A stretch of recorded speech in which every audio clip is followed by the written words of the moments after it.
I am Jim Collison, and this is Gallup's Called to Coach, recorded on May 25th, 2022.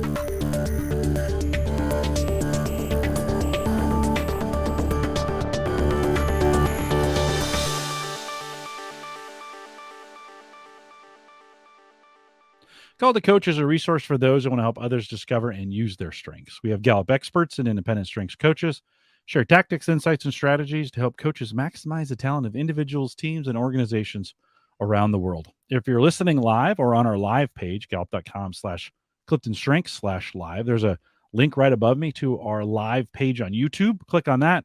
The chat room is there. We'd love to take your questions live there in YouTube chat. Or if you're listening after the fact and you have a question, you can always send us an email, coaching@gallup.com. Don't forget to subscribe on your favorite podcast app or right there on YouTube so you never miss an episode. Tracy McCausland is my guest today. Tracy's the founder of Follow Your Strengths and provides organizations training and coaching so they can leverage the strengths of their people to develop leaders, build better teams, and become a great place to work.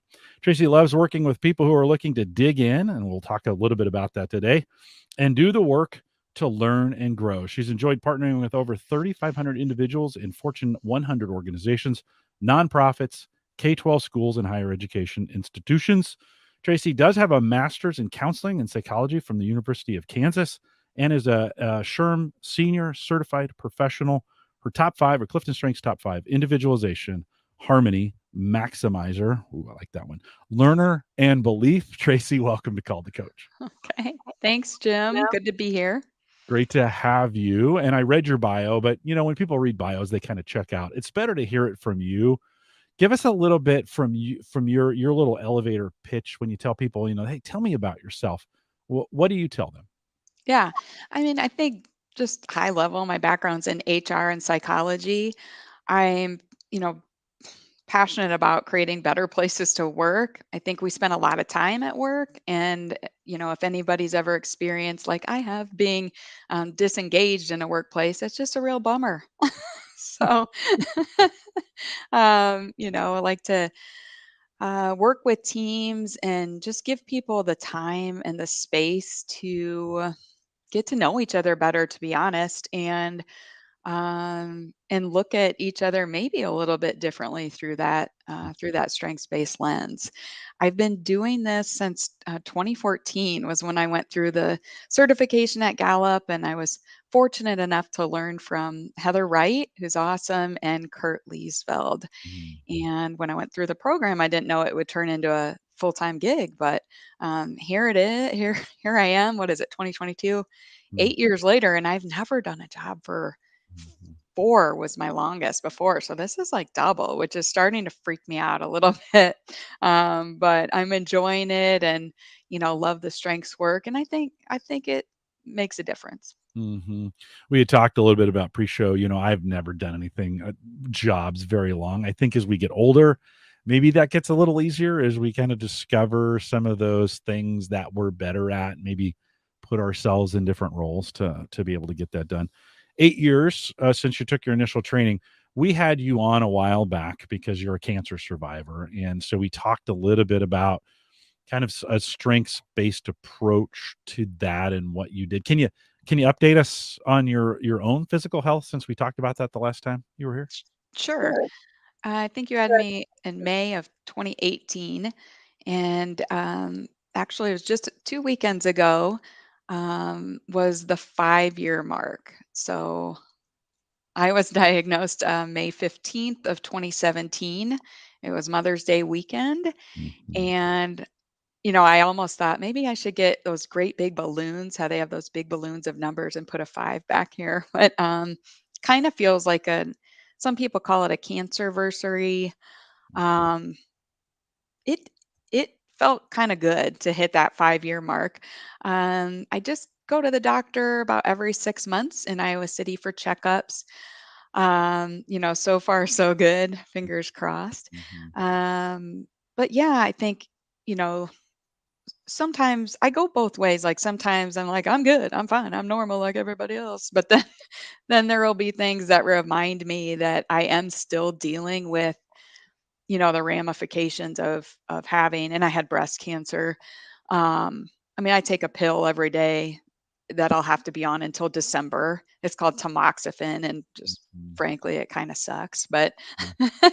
anyone that is on it we can moan about it a little bit, but it cuts the risk of cancer coming back by 50%.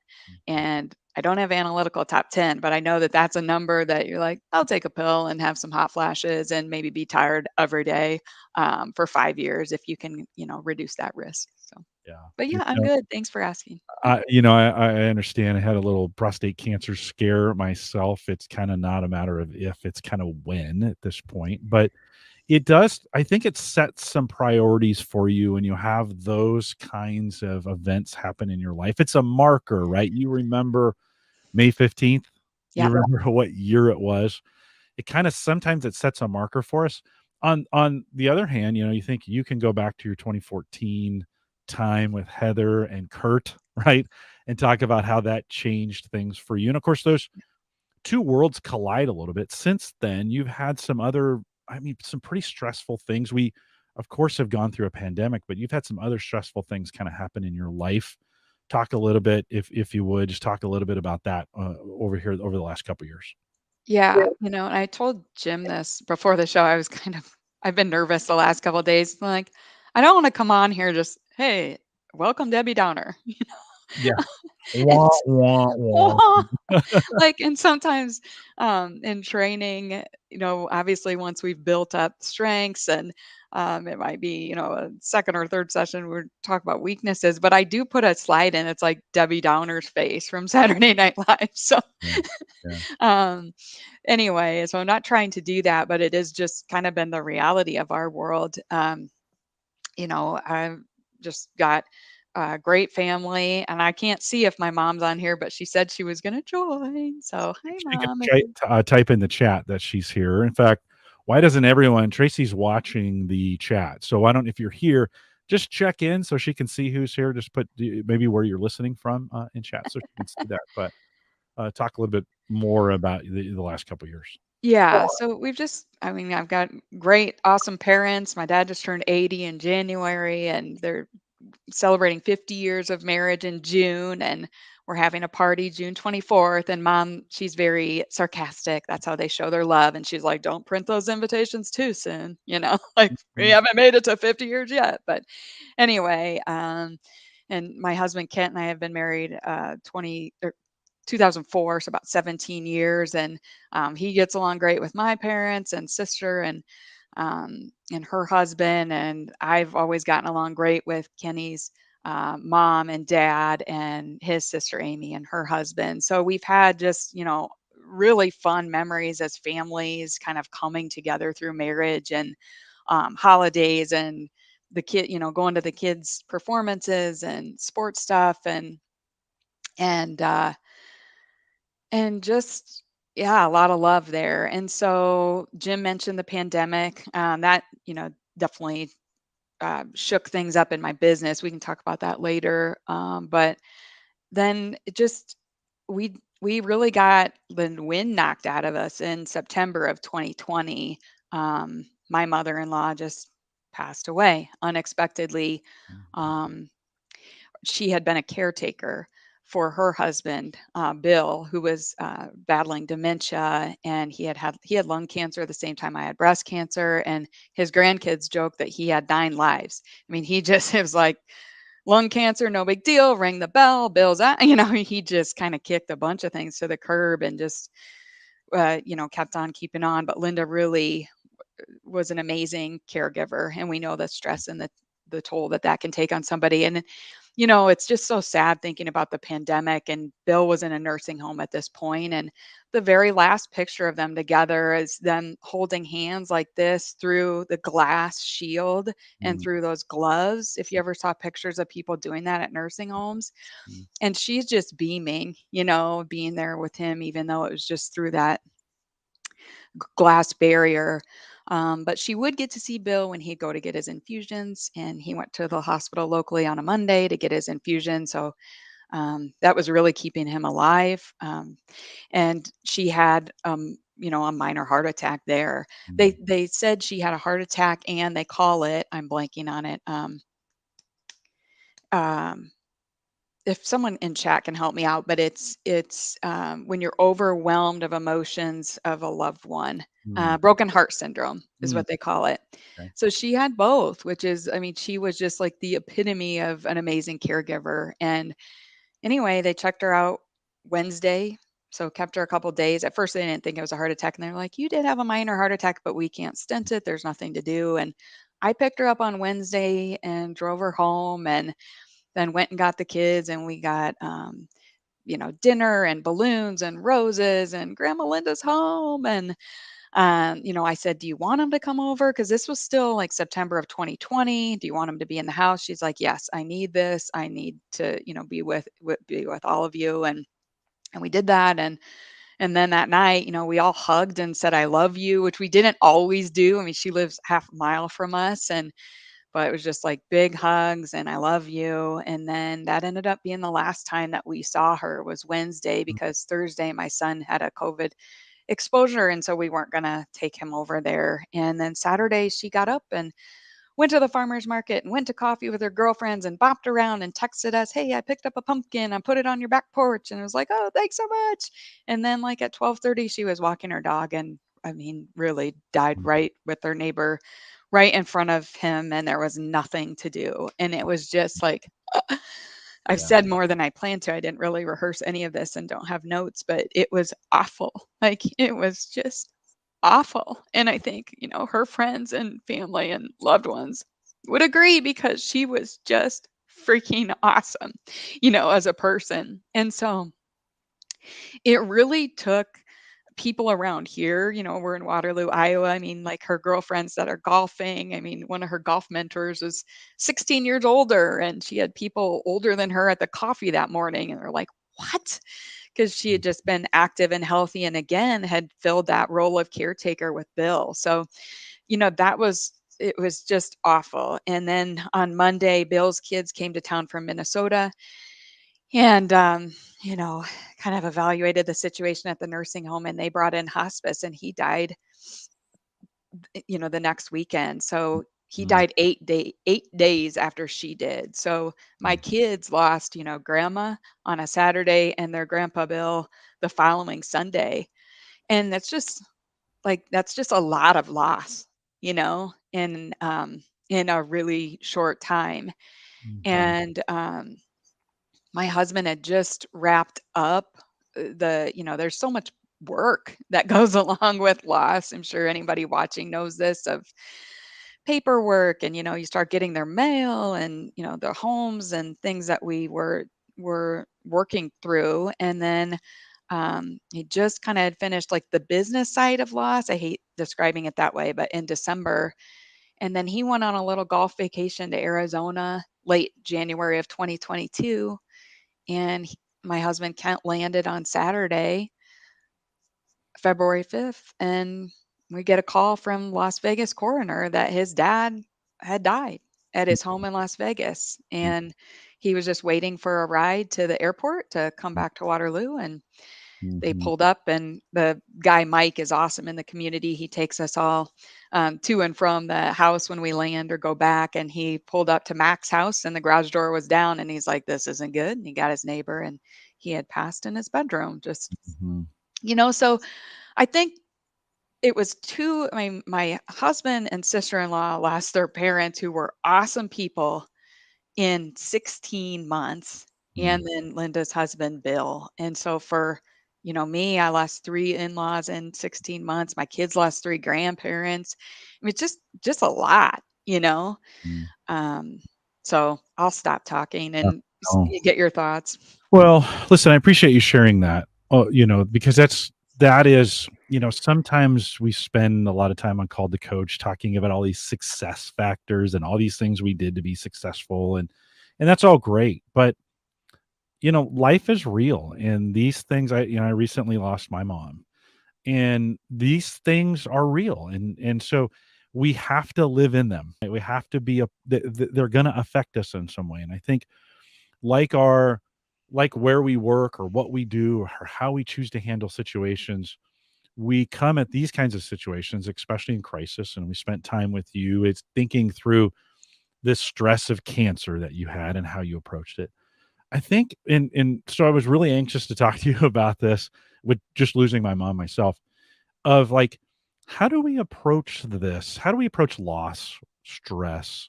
Of course, the pandemic adds in a whole bunch of, you and I were admitting somehow we handled the early days of the pandemic, Uh-huh. right? As you think about your strengths and you kind of think back and you've got a bunch of coaches listening who are helping people at work handle these kinds of things. They do Yeah, happen. And they're not going to stop happening, right? exactly. What's your initial thoughts on, just for yourself? Let's talk about you here for a second. As you were going through these times, can you think through your strengths and like how did you lean into this? Listen, and there's no success here. It's just getting through it. Mhm. Let's not think about this from a success standpoint. Let's think about how did we manage and cope, and how did you lean into this? Kind of just thinking about your strengths. Yeah, I think you're exactly right, Jim, and that's why I was okay, I guess, going there, in today's call to coach, because the reality is that there are people in your workplaces that are dealing with this as well, right? I mean, life doesn't go on pause while you go to work. So I think it's, fair to acknowledge that we all have different seasons that may be harder or easier than others. And as team members, like, you bring your strengths when I need them, and maybe I can bring my strengths when you need them, and, step up when people are when their gas tank is a little bit depleted. I think from a strengths perspective, I feel like, and I'm sure the coaches listening today probably agree with this, where you walk around and you hear people talk or you see things and you think right away of, of their talents and of these strengths. And so I saw people's strengths right away when I was diagnosed with cancer, and then just going through the loss in the last year and a half. Yeah, people stepped up and let their strengths shine where they needed to be. A couple quick examples, like, um, I've always been kind of a weirdo about death. Like, it's really fascinating to me. Maybe I should have gone into funeral planning. I actually worked with a funeral home doing their strengths years ago. And there was one guy there, him and I had this 8 of the same top 10. And I Mm, was like, Rick, maybe I missed my calling. And then he goes, maybe I missed mine, And so we always kind of joke about it. But, I think um, it was really, I guess, for going through something so hard with loss and a sudden death, it was cool to see people step up and rally. And my sister-in-law Amy, for example, she's a really awesome musician. And so in planning the service, we said, Amy, would you handle the music arrangements? And she's like, I can do that, and she's just lost her mom. And then you know, Jenna is Linda's grandchild, and they've always been real creative and good with music and jewelry and um, theater. And Jenna helped with wardrobe.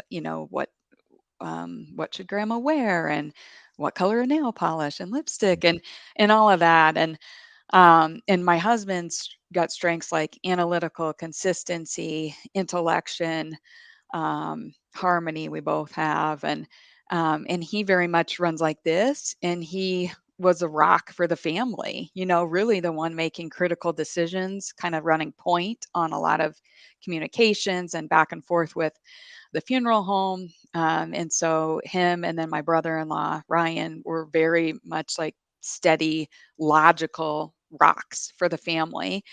And then you asked about me, so I guess I'll share. mhm, I have individualization number one, and right away I said, I'll write the obituary. mm, And one, I knew it was something that I could take off of, the plate of Kent and Amy, of Linda's children. But two, I also know sometimes with our strengths, we got to step up. And when you can deliver and and do something well, raise your hand, right? So mhm. um it was cathartic. It was a way that I could honor them both. I love them both so much. And when you think about success, you mentioned, I mean, I feel weird saying this, but writing both Mac and Linda's obituaries is the one task in my life, two tasks that I've gotten the most praise or compliments on. Mm. Okay. So, there is something to kind of these talents and what they allow you to do and to show up. And I've always been annoyed by super boring obituaries, that are so templated and like, oh, really? You live 82 years and we're gonna just put you know, Is it? he This is all married. it? Yeah. Yeah. I mean, it's just like, oh, it's so boring. And that's Mm. always annoyed me. And I think with being very curious and interested in people, I've always just thought we could definitely do a better job with the obits. And Yeah. then of course telling people all these great things before they die, right? So Right. Yeah, I wanted to make sure that, with my mom, we knew her health was beginning to fail. And for the last decade, I've tried to live like every day with them. Like, and they're not close, right? But it tried to live every day like it could be the last because you just don't know. And I think there's some of those, during these times, as I would talk with my siblings, I would say, look, I don't need to rush to say things. I've said them to them already. And I think there's some universal principles in there. I think even in the way we treat each other with that is we've got these opportunities and we need to take them when we have them. Certainly with a background in counseling, mhm. if you think about what stops people, and I know you said to me in the pre-show, like, enough to be dangerous in that area, but I want to, as we think about it from a coaching perspective and what from your education, what do you think, either as a coach or as an individual, when we're in those moments, what stops us from deploying maybe those themes, those strengths, those some of that work? And what do you think? How do you get? Because sometimes you just get in a rut, right? These things happen. You get a punch in the gut, feeling sorry for yourself. Like you're like, oh, this is how do you really drive that, drive yourself out of that to get moving in a positive direction? Any thoughts, or just thinking about even the way what did you do to make sure you either didn't live in the rut or you got out of it? Mhm. Yeah, and I think I would shift gears to you know, the global pandemic hitting. Yeah. I'm sure many people on here watching and listening can relate, but my work just evaporated. It was like, bye. Oh, Mm. whoa, come back. Right. I booked some really great contracts. 2020 was going to be my best revenue year yet. And then, that Monday of kind of the week that the US really kind of shut down. I mean, I was in San Diego doing a leadership development training of, around strengths with about 40 to 50 awesome leaders. Some from had flown in internationally. Tuesday, I went to the airport in San Diego. There were maybe four masks, three or four people with masks on. I was like, okay, and then flew home. And Wednesday was when the NBA stopped during the middle of a game. And we're a big basketball family. My husband and boys love watching the games. And when the NBA stops, it's like the McCausland household's like, comes to attention. What is happening? And Thursday, I taught locally in the College of Business at a university here, and I was emailing the dean the night before. I was like, "Are we still doing this? Are we rolling with it?" And it's funny thinking back because that was on Q12. They had deployed Q12 throughout the entire college. Those professors, I mean, this would be the marketing professor, the management professor, right? And they're probably sitting there going, uh, we're going to need to take our courses online. And, and in the meantime, we were doing this Q12 training and we did move forward with it. But then that was kind of like, and scene. My work was done. Like, people weren't bringing in trainers, speakers. I mean, and I, pu- I wasn't pushing. Mhm. I mean, my husband does insurance and commercial insurance. I mean, he's getting questions like, is there business interruption coverage for a global pandemic? you know, and I mean, people were dealing with things we'd never dealt with before. So I guess I would say I wasn't like marketing or selling to clients. I mean, checking in. I know I did do kind of a push on strengths based leadership like in June. Um, and either mailed or hand delivered around town about 50 strengths based leadership books and wrote people notes like, you're crushing it. Great job. um, but just to kind of be there as support. But it was hard. And I really felt like I floundered during that time. And I struggled with not being um, essential, you know, the essential workers, like of going, I like my work. I mean, I've been doing it for 8 years. I typically get bored of things like a year. Okay, I've done that. Time for the next thing. But I really kind of struggled with just how fleeting, and just how quickly like our work as consultants and trainers kind of disappeared. Mhm. It came back slowly through that summer, and then my big contract came back in November. But again, that was shortly after we lost Linda, so it was a lot. What's interesting, Jim, when you think about strengths, like maybe sometimes when we know this stuff so well, we know the strengths, then we forget, oh yeah, you can use it on yourself. Like, oh, reminder, you're not immune to this just because you're kind of living and breathing these webcasts and your trainings and your work with your clients. But I do remember walking with one of my best friends here, and I said, I mean, this was early in the pandemic, and I said, "Ah, I'm already annoyed, or not annoyed, but I said, people, when this pandemic is over, they're going to be people that have written books. They will have lost 100 pounds. There are going to be people that are doing all these amazing things, and I can't pull it together. And my friend goes, I'm feeling good if I get food on the table for the boys at night. Yeah. She's like, maybe ratchet your expectations down a notch. Yeah. Yeah. But yeah, I think, in preparing for this, I think if there were 3 grades, like I think I did pretty well with my strengths during cancer. I think I did pretty well with my strengths during grief and loss. I don't think I did as great during the pandemic. Yeah. So 2 for 3. How's that? Well, that's yeah. I think if we all did kind of an assessment that way, and for me, I think my family life, like there were some great things that happened during that time. I took advantage of being closer to my daughter and just the time that we spent around that. I probably was a little bit of a disaster in. I probably enjoyed, beverages a little too much or too. I was just convenient out on the deck, right? But at work, I created massive amounts of content that I'll never get a chance to do again. And there was some great opportunities by, leaning into a Ranger Maximizer. That's my, waste no good opportunity that is there. Anything worth doing is worth overdoing. So, yeah, well, and I made that productivity work for work, right? And Yeah. and so it was incredible. So let's fast forward a little bit. So it's today, right? And we have individuals, we're kind of coming out of this a little bit. You never know. It's still weird times. And I think, by the way, I think it's always been weird times. It's just these are so focused in on, we spent some time on it.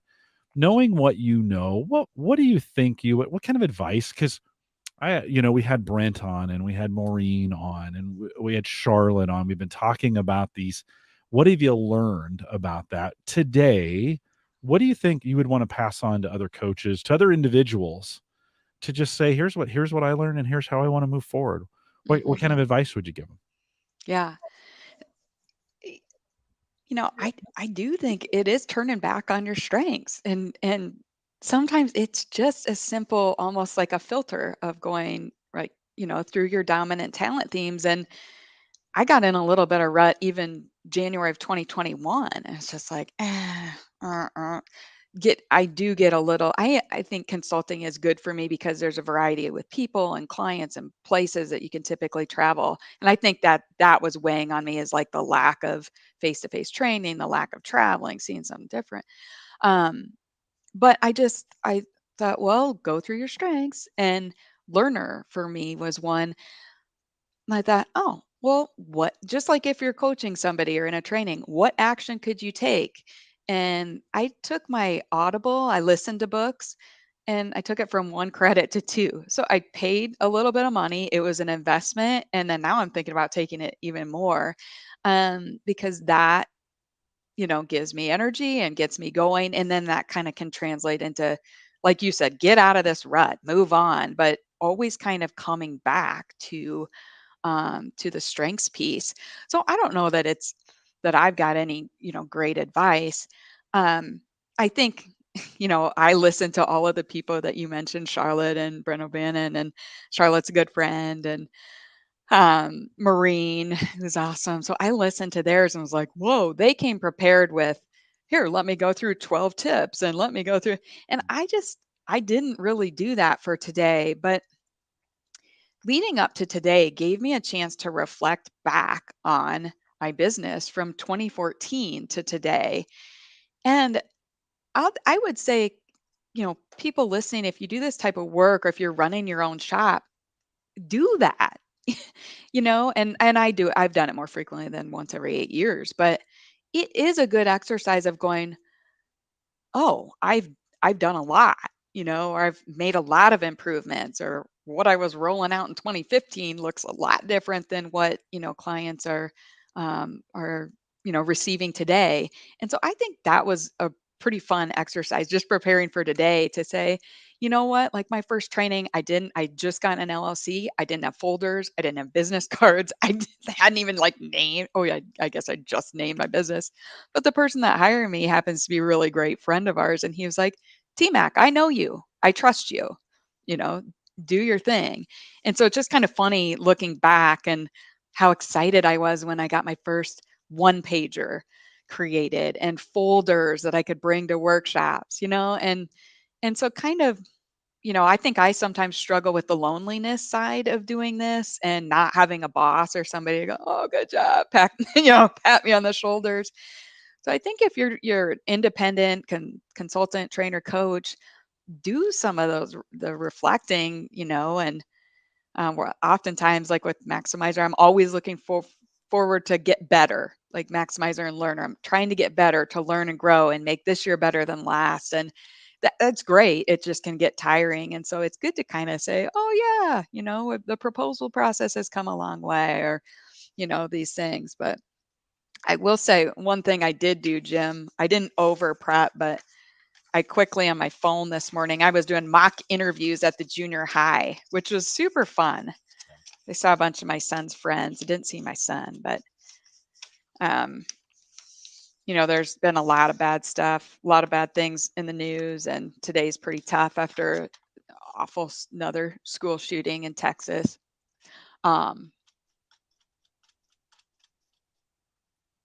But walking into that junior high and like sitting with those kids interviewing, and like, it kind of gave me a little bit of hope.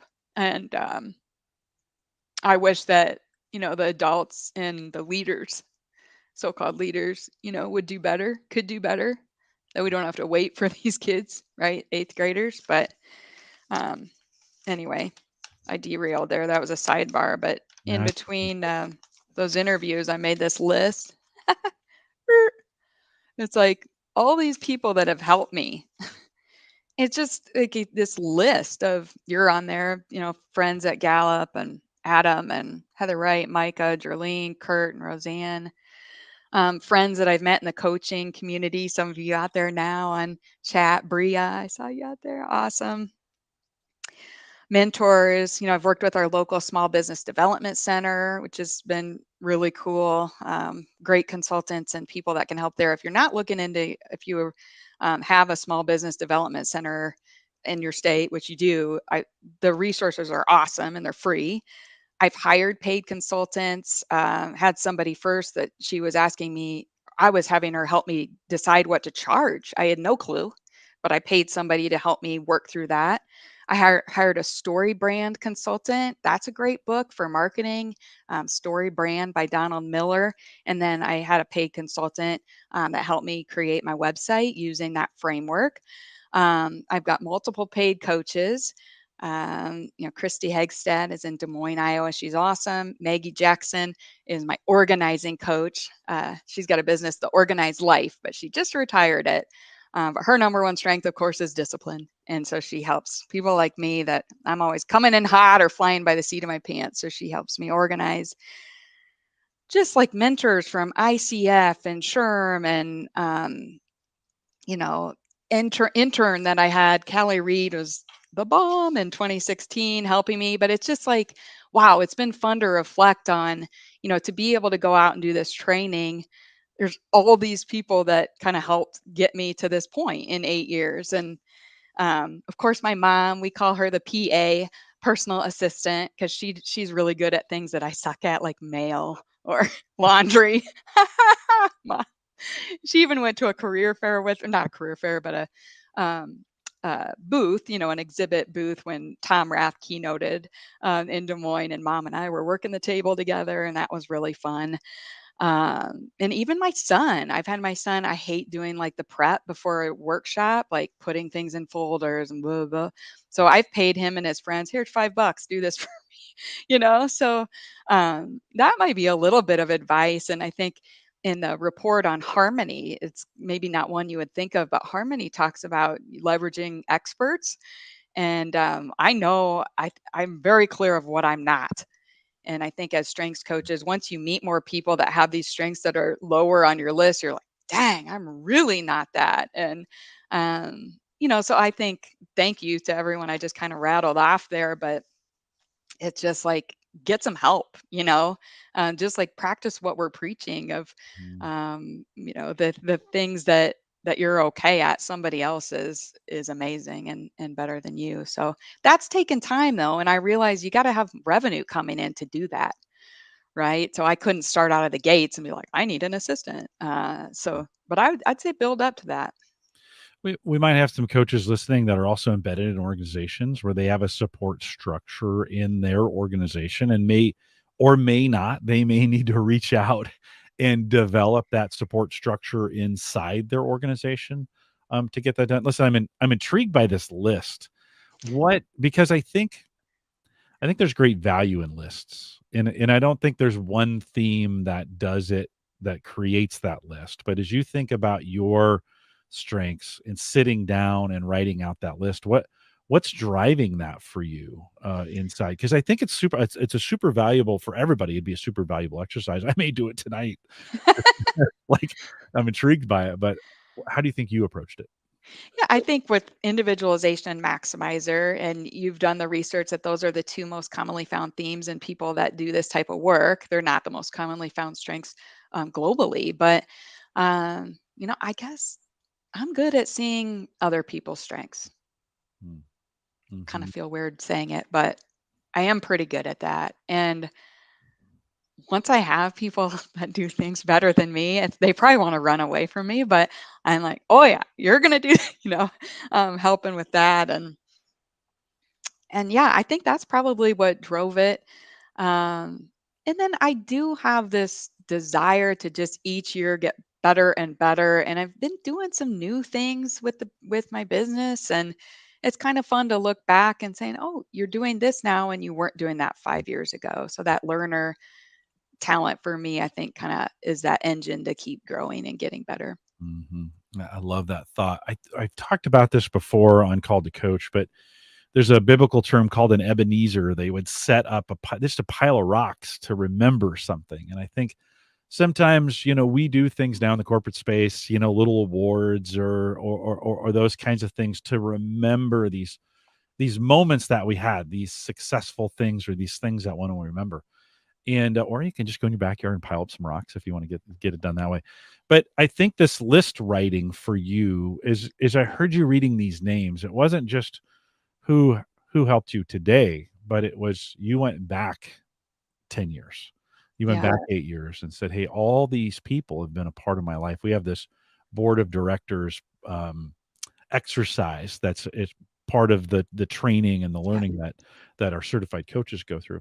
And I think this is kind of an extension of that, but I'd love to see a lot of coaches do this for themselves or individuals even. You don't have to be a coach, is to go back and write down and remember, right? Remember these things. What were these moments that are important? And some, maybe not all of them are successful moments. Maybe some of them are, this person helped me when, Yep. I mean, think about your early days dealing with cancer and having to remove all your hair and the scary treatments that I remember doing that interview with you Yes. as we talked about this, right? Yeah, my hair was like all on my head and very short in Yeah. 2018. Yeah. Yeah. Yeah. and just having these, because I think those are powerful memories. Do you also, when you think about those people, because your individualization is so high and you're remembering them, do you also remember them by their themes, by their strengths? Do you have these thoughts like they affected me in this way because of this? 1,000%. Yeah. And how Yeah. helpful is that to you? I mean, in remembering those things.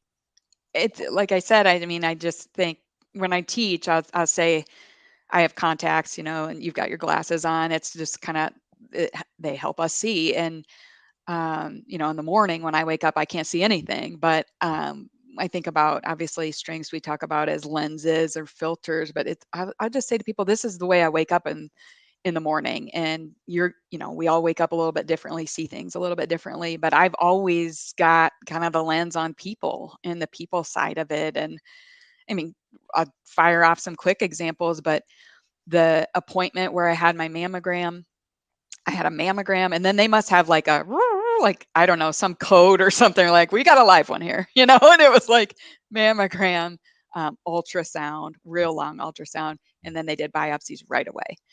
And my husband Kent was there, and he has analytical number one. And he came, to my side and said to the radiologist, Meg, Dr. Meg, um, you know, in your experience, you've seen a lot of these. Given Tracy's age and what you've seen, what percentage? He said, what percentage would you say she has breast cancer? Mm, How's that for analytical number one? mm, And she put her hands right on me and she said, I know you came here for an honest opinion, and I'm 95% certain. mm, And that was a Friday of Mother's Day weekend. And I walked out of the hospital being like, Kent was just bringing it with his analytical strength. Here I just found out I have cancer, and I'm like, look at your strength shine. But it was actually oddly kind of nice to know yeah. that, hey, this is what we're dealing with. And we started that weekend already making plans and talking with people. And then when I got in the car, I called my mom, who's on here. I'll probably get a little choked up, but I felt like, with mom's got restorative high, and it's 33 for me. So she Mm, fixes problems, and she's amazing, and also empathetic, and responsibilities high. And it was very much like, okay, and kind of just gave me that confidence of like, we'll be okay, and we'll get through it, and we'll make it together. And so her strengths were really grounding for me and gave me like this inner confidence. And then after I hung up with mom, then I called my sister Carrie, who's awesome, an ICU nurse at the Children's Hospital of Kansas City, empathy number one strength. And she's my little sister, um, is about 5 years younger. Some Sometimes 4 years, sometimes 5 years. I made a stupid joke at Accenture once with all these smart people around. I said, "I love my sister. Sometimes she's 4 years younger than me, and sometimes she's 5." And then my husband was like, "Oh my God, they're gonna think, how do we?" She's 4.5 years younger. Anyway, um, she started crying, mm, and it was like one of those cries that's like I've never heard before, you mm, know. mhm, mhm, And then that gave me permission to be like, yeah, this is sad, and it's a little scary. mhm, So just within, 30 minutes of receiving a cancer diagnosis, um, my husband and my mom and my sister were just like crushing it with their strengths, yeah. which just to me, it shows that we can all be there for somebody, and really we need to be bringing it. um, and I even went so far as to give my care team in Iowa City the book, Strengths Finder 2.0, and I wrote them, of course, each different letters, customized, Mhm, um, mhm, and had them take the assessment. And then it was cool. Like my surgeon has deliberative, so she's cautious. Well, that's, you probably want a cautious surgeon and someone to walk you through. I had a really tough treatment choice to make after surgery, was if I was going to do radiation or not. And Dr. Sugg was like texting with me from an airplane, which made me like, she's just a baller. And she's like, I got to dig into the research tonight and I'll get back to you. I was like, yes, and she's got achiever and deliberative. Um, and my oncologist, Dr. Fadke, is amazing. And she's got relator. So she was very authentic, real, genuine. She's not sugarcoating breast cancer. And she's an educator. An education based hospital. So there was always someone in the room, and she's a great teacher. So for me, I guess it's nerdy to admit this, but it's fun for me to see people's strengths. And once you kind of know this language, I mean, I think I've always been looking at people's strengths and talents before, having a background in HR and psychology and sociology. That's always been my lens. But when you have this language, it's just really quick to kind of see it, and I appreciate it. I'm so grateful for people, being there for me uh, with their strengths.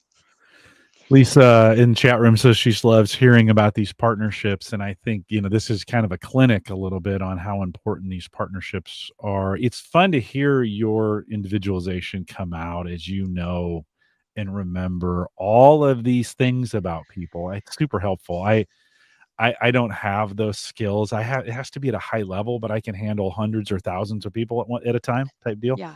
And it's just a different kind. It's a different way. I broadcast those themes a little bit different in situations, but where I like being a little bit in crisis mode. I mean, I kind of that for me, I'm a firefighter, not a farmer. I want something moving, and then that's okay, right? That works. That kind of that kind of works for me. Catherine says, and by the way, a chat room. If you had any questions for Tracy, let me know. We'll bring them in here. She says, I just wanted to send you a bunch of hugs, and so there's a few. And Lisa, another good comment. She says, knowing strengths helps us trust and appreciate those who help us even more. Right? Um, it's such, yeah. No, in as I hear your story, it is a version of a story. I'd love to hear this from your mom's perspective, like Yeah. because it she has her own unique view of this and how this comes together from your husband's perspective, how he uh how he kind of put the pieces together to get it done. Anything else from a learning perspective, if you were to encourage those coaches listening going forward, what kind of, because it's not getting any easier, Tracy. We're not out of the woods, and there's no woods to get out of. It's just like it's tomorrow is just another hard day. And so as we think about as you think about all the things that you've learned, anything else that you'd add to coaches, just kind of thinking through advice, or maybe even how you're going to approach the coming years as you think about this? Any other thoughts on that?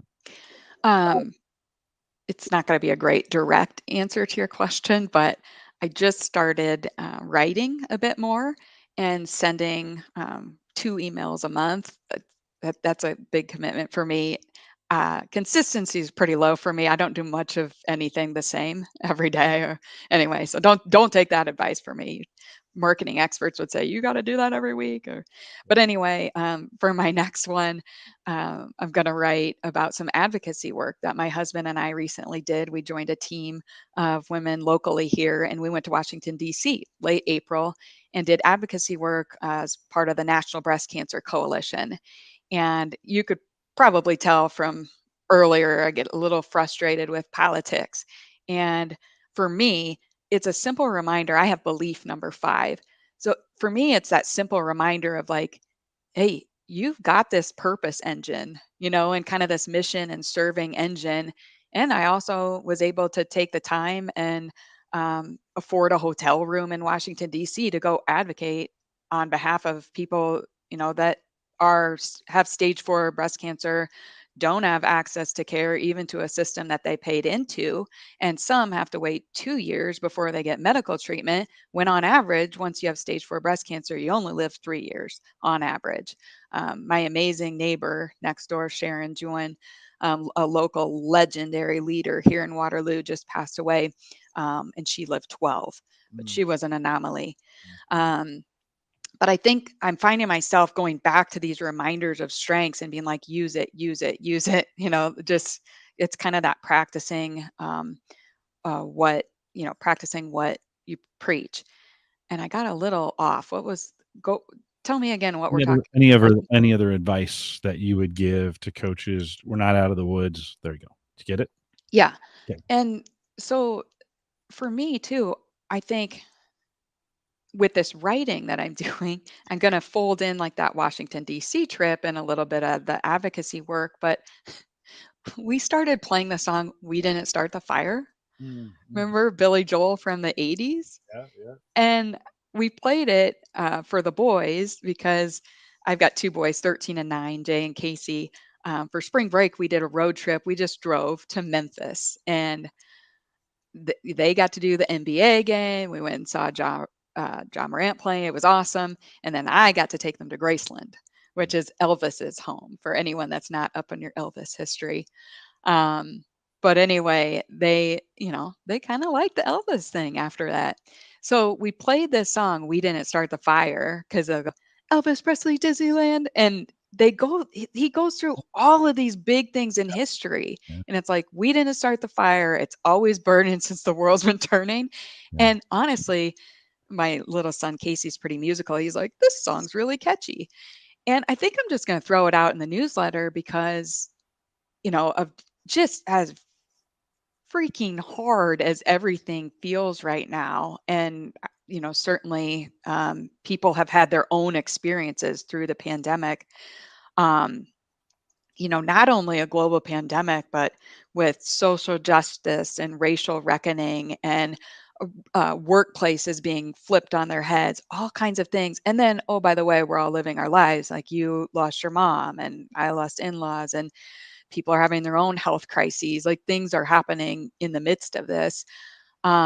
I think it is kind of a reminder of like that resiliency piece mhm, and, hanging in there and just listening to some of those things in history. It's like there's always things, there's always have been things, there always will be things. So it's not really great advice, but I just thought if knowing that song, kind of helps anybody, that's what I've been thinking about lately, and I'm going to yeah. write about it.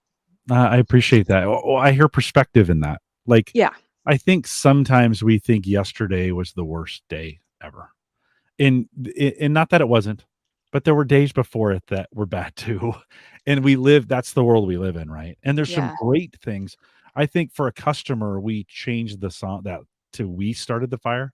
And Yeah. it was to talk about the engagement in their organization, the fire of engagement, the fire of productivity in the organization. We changed all the words around so it was personalized to that organization of getting them to look back at some of the things they had done to bring that engagement, to bring in strengths. And so I think every day we've got equal, I hate to use that word equally, but we've got good and bad things that happen. And the perspective on that is how we choose to respond when those Yeah. things happen. A couple, but you want to add to that? Well, I just in the recent email that I sent out, there's a great quote that I saw from a writer. I won't know her name off the top of my head. She's kind of new to me, but it was during the wildflowers in Australia, and she said, "I feel dumb washing my face at night, and I feel dumb not doing it." She's like, "It's dumb to wash my face. On the other side of the world, it's also dumb not to." And she's a really good writer, but goes on to say like, in apartment buildings, there are people that clinking champagne glasses, celebrating something just as somebody else is mourning a loss. And just kind of that perspective of it's all happening together and it always has been. I think it was kind of powerful and touching for me. And then I did think of something succinct for advice Mhm. because I tend to ramble. Um, Make sure that you're having a coach. Make sure you're, turning to your coach. I've been doing that lately monthly with Maggie, my friend who's a business coach. And then if you need counseling or therapy, do that too. And I've done that since the pandemic hit and dealing with loss and grief, and went on a little medicine, which was helpful for me. Mhm. So yeah, I mean, take care of yourself, right? And those are just be things that have been helpful for me. And I think as coaches, I think Dean Jones says, if you're worth your salt as a coach, you got to have your own coach too. Yeah. Catherine. Yes, Coaches. Catherine. Coaches need coaches. Yes, they do. They do indeed. couple of quick questions before we go. Brooke had asked top 10. So can you rattle off your 6 through 10? We know your top 5, but Yep. what's 6 through 10? Then I have empathy 6, arranger 7, or responsibility 8, achiever 9, and developer 10. Yeah, you have that developer, empathy, individualization triplet, which is just crazy. Like, I want to be your friend, and I'm glad I am your friend. I'd love to Yes. spend time with you because you really can dig into those individuals and know them well, and not just know them, but do great stuff for them because you know them. So I that's love people so much. pretty great. That is I pretty great. do. When Catherine's got a question with the return to the office and hybrid remote here to stay, what's your primary focus when working with your corporate clients, and how do you approach it? Yeah, I'm doing both. I love getting out and traveling and being on site with teams. And then like tomorrow, I'm doing a remote workshop with a Fortune 100 organization of about 75 women leaders. So it's a women leadership development program, and that will all be done virtual. So I do both, um, and I think you can get the same outcomes with both delivery methods. But I guess my focus really is leadership development, and team development, and even just helping people discover their strengths and spend some time together. Yeah, awesome. Well, Tracy, thank you for being vulnerable. This is some of my favorite. I enjoy these, and I mean, I enjoy the other ones too, but I really enjoy this time. I was really looking all week. I've been looking forward to spending today with you, and I was like, Oh, this is just going to be so much fun spending. And again, sometimes we talk on about the corporate stuff, and life is real. I mean, life is the foundation for all of those things, and we know. I mean, if you're struggling, if you're suffering because of some of these things, it affects all layers: work, home, family, however you want to add those things in, right? And so I always just appreciate you being open and vulnerable and willing to talk about it and to share some emotion and to share that and be okay with it. mhm. Thank you for being vulnerable in this. I appreciate it. Yes. Thanks for getting me through this, Jim. I was nervous for today with all these experts on the line, but I hope maybe Yeah. people could take a little nugget away. I think they will, and I think they've appreciated. If you're looking at the chat room, I think they've appreciated that much. While I'm closing, chat room, why don't you do me a favor? Some of you have done this, but while I'm closing, would you appreciate Tracy in the chat room? Just throw that in there. She'll see that as I'm closing. Give her something to do while I'm wrapping this up.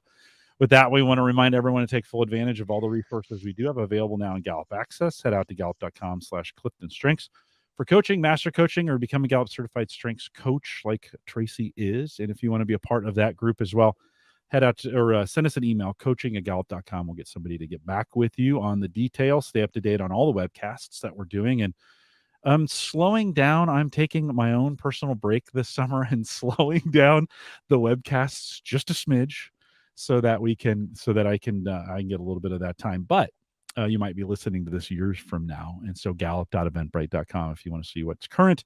Find us on Facebook, facebook.com/group/called to coach. Join us on any social platform just by searching Clifton Strengths. And we want to thank you for joining us today. Tracy, don't you go anywhere. Okay. Those that are listening live, thanks for coming out and being a part of this. We'll be live again. Oh no, actually Portuguese tomorrow and Spanish on Friday. If you want to join us for those, I have the translator turned on. You can join us for those, gallup.eventbrite.com. Expand your horizons. Listen to these in another language. That would be, I do. It would be a lot of fun to have you here